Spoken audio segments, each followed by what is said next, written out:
Waya faliko waya nini ne inwara na pandena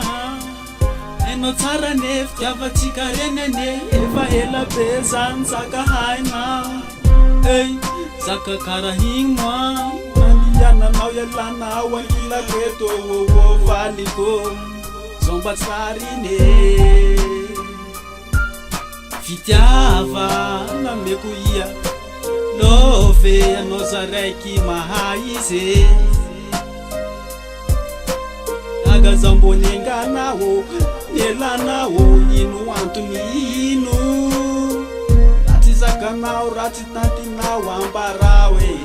waya faliko samitseki yambiandro iferena nawe hehe ambarao sani ratitanti nawo ratisakani kunao matsepulikweki mengavisao mikuliana mikulia samitseke ninga nausairo animani itakila nauringro safu tambi yenefalosuwani na pamangi kamangi ngitisye nawo iputana ispaso nawo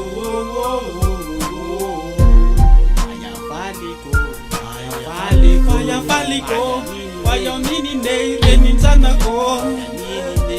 loswayi nawi loswayi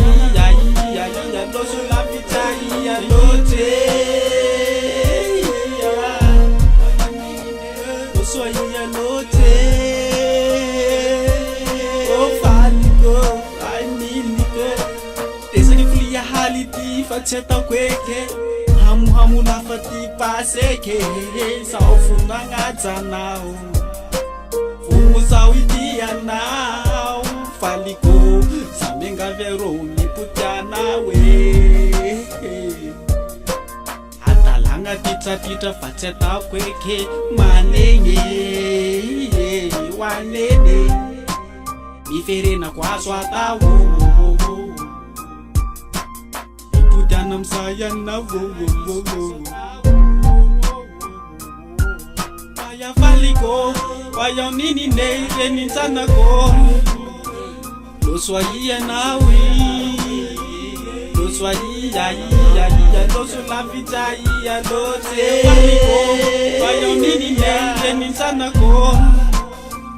loswayi nawi loswayi ya loso la pitai ya lote